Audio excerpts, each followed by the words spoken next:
مومنوں کو چاہیے کہ مومنوں کے سوا کافروں کو دوست نہ بنائیں، اور جو ایسا کرے گا اس سے اللہ کا کچھ عہد نہیں۔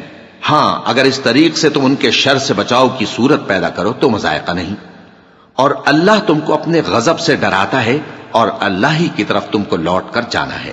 اے پیغمبر لوگوں سے کہہ دو کہ کوئی بات تم اپنے دلوں میں مخفی رکھو یا اسے ظاہر کرو، اللہ اس کو جانتا ہے، اور جو کچھ آسمانوں میں اور جو کچھ زمین میں ہے اس کو سب کی خبر ہے، اور وہ ہر چیز پر قادر ہے۔ جس دن ہر شخص اپنی کی ہوئی نیکی کو موجود پا لے گا اور اپنی برائی کو بھی دیکھ لے گا تو آرزو کرے گا کہ اے کاش اس میں اور اس برائی میں دور کی مسافت ہو جاتی۔ اور اللہ تم کو اپنے غضب سے ڈراتا ہے اور اللہ اپنے بندوں پر نہایت مہربان ہے۔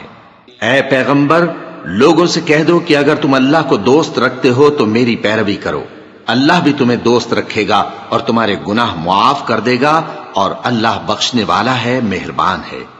کہہ دو کہ اللہ اور اس کے رسول کا حکم مانو، پس اگر وہ نہ مانے تو اللہ بھی کافروں کو دوست نہیں رکھتا۔